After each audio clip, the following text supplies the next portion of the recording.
माँ जी, माँ जी, अरे माँ जी बहरी हो गई हैं क्या? हाँ बहू, क्या बात है? किसने पी मेरी कॉफी?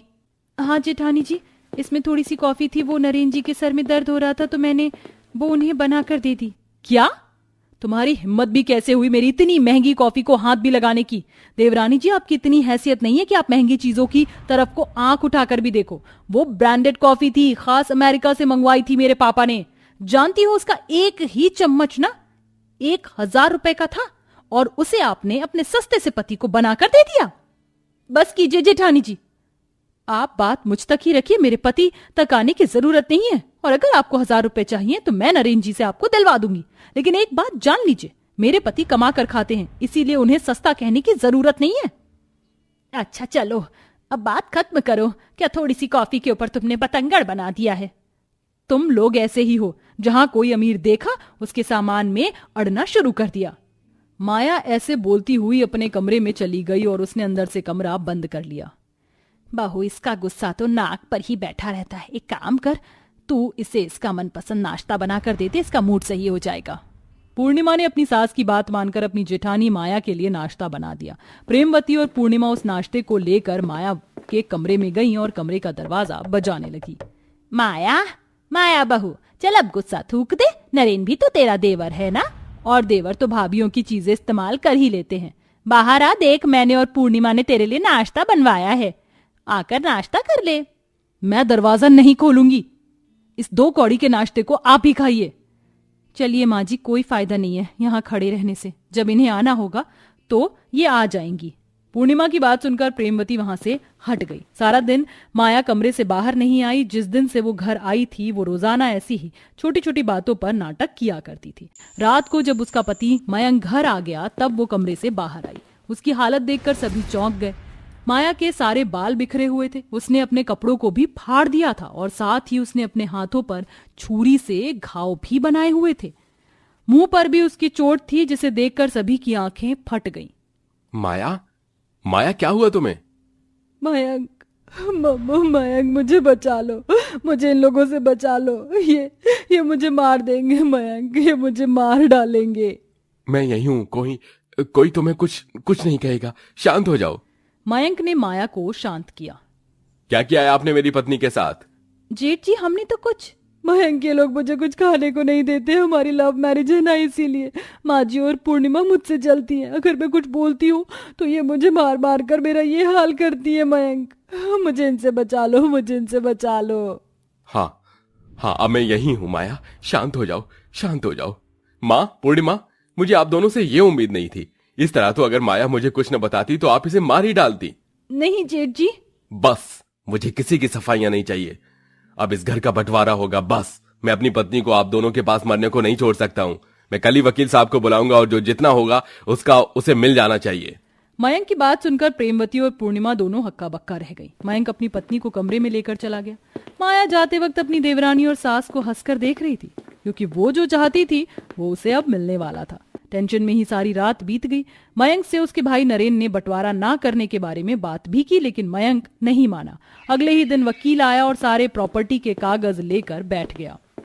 इन पेपर्स के मुताबिक तो सारी प्रॉपर्टी पर दोनों भाइयों का बराबर हक है। ये पेपर्स तो हमारे ससुर जी ने जब ये छोटे थे तभी से बनवा कर रखे हैं। वकील साहब, मेरे पति ज्यादा काम संभालते हैं और इस घर में जितनी भी नायाब चीजें हैं सभी मेरे पति की ही कमाई हुई हैं। यहाँ सब कुछ हमारा ही है। देखिए, मैं आपकी बात को समझता हूँ, लेकिन कानून बातें नहीं कागज देखता है। अगर आपको इन पेपर्स को अकॉर्डिंग बंटवारा नहीं करना है तो फिर आपको कोर्ट जाना होगा। कोर्ट में आपका मुकदमा रखा जाएगा और जो जज फैसला करेंगे उसके हिसाब से आपको बात माननी होगी। अरे वकील जी, आप कोशिश तो कीजिए, सब हो जाएगा। माया, वकील और मयंक तीनों सबके सामने बाहर आकर ये बात सामने रखते हैं कि प्रॉपर्टी का 80% मयंक के नाम रहेगा। ये सब एक चाल है। पूर्णिमा समझ जाती और कहती है, बस करो माया, सुनिए वकील साहब, मुकदमा हमें कोई प्रॉपर्टी नहीं चाहिए। जिन लोगों को लालच ने घेरा हुआ ये प्रॉपर्टी उन्हें मुबारक। मैं अपनी सास, अपने परिवार के साथ खुश हूँ। अगर हमने इस प्रॉपर्टी में से हिस्सा लिया तो हो सकता है हम जिंदगी भर खुश ना रह पाएं। इसीलिए अच्छा यही है कि ये सारी प्रॉपर्टी आप हमारी घमंडी जेठानी के हिस्से में ही लिख दीजिए। मेरे हिस्से में मेरी सास यानी मेरी माँ को लिख दीजिए। पूर्णिमा, नरेन जी, यही सही है। जिसके साथ माँ है उसे किसी चीज की कमी नहीं हो सकती। नरेन भी पूर्णिमा के आगे नहीं बोला। घर में मयंक को छोड़कर सभी माया के बारे में जानते थे। उन सभी ने खैरात में माया को सब कुछ दे दिया। उसी दिन नए प्रॉपर्टी के कागजात आए जिन पर नरेन ने सिग्नेचर कर दिए और अब सारी प्रॉपर्टी माया और मयंक के नाम हो चुकी थी।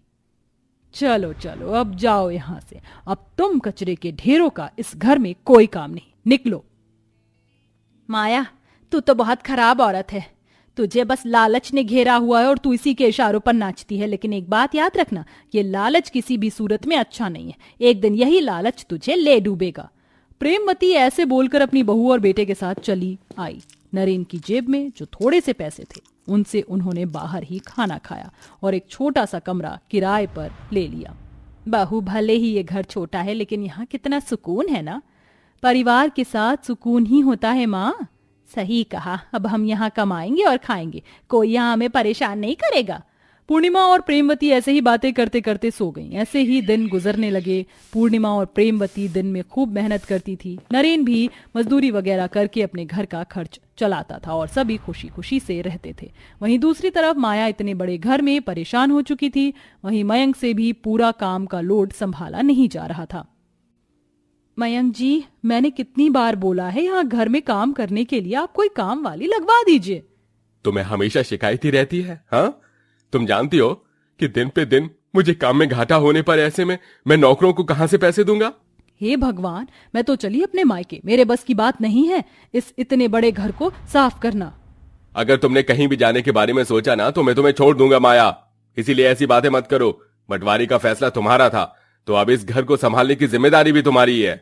मयंक की बात सुनकर माया घबरा गई। फिर क्या था, जब माया को अपनी गलती का एहसास होने लगा था, इतना बड़ा घर उससे संभाला नहीं जाता था और मयंक का भी काम आधे से ज्यादा डूब चुका था। इसीलिए एक दिन दोनों पति पत्नी ने फैसला किया। उन्होंने पूर्णिमा के परिवार का पता निकाला और दोनों उसके घर पहुंच गए। जेठानी जी और जेठ जी भी अंदर आइए। पूर्णिमा ने उन्हें अंदर बुलाया। दोनों पति पत्नी शर्मिंदा थे। माँ, पूर्णिमा, हम यहाँ अपनी गलती की माफी मांगने आए हैं। हमें आपको घर से निकलने के बाद आपकी अहमियत का अंदाजा हो गया है। हमें माफ कर दीजिए और सब कुछ भुलाकर घर चलिए। क्या? मयंक की बात सुनकर पूर्णिमा नरेन और प्रेमवती का मुंह देखने लगी और बोली, हम तो अपनी इस जिंदगी में खुश हैं, हम वापस जाने को तड़प नहीं रहे हैं। लेकिन अगर हम आपके कहने से आपके साथ चलें तो क्या पता आप भी माफी मांग रहे हैं और कल को फिर हमें फुटपाथ पर लाकर छोड़ दें। सारी प्रॉपर्टी तो अभी भी आपके ही नाम है। नहीं, हम ऐसा नहीं करेंगे और अगर आपको ऐसा लगता है तो लीजिए। माया ने उन नए प्रॉपर्टी के कागजातों को वहीं पूर्णिमा के घर में ही फाड़ दिया। अब ठीक है, प्लीज चलिए ना, हमें अपनी गलती का एहसास है। सभी के बोलने पर पूर्णिमा और प्रेमवती नरेन के साथ वापस लौट गई। अपने घर में आकर उन्हें बहुत अच्छा लगा। फिर क्या था, अब माया पहले की तरह नहीं करती थी। अब दोनों देवरानी जेठानी मिलजुल कर रहती थी। वहीं दोनों भाइयों ने भी फिर से काम को संभाल लिया था। अब उनका काम भी दोबारा ऊंचाई पर पहुंच रहा था और अब सब कुछ ठीक हो चुका था।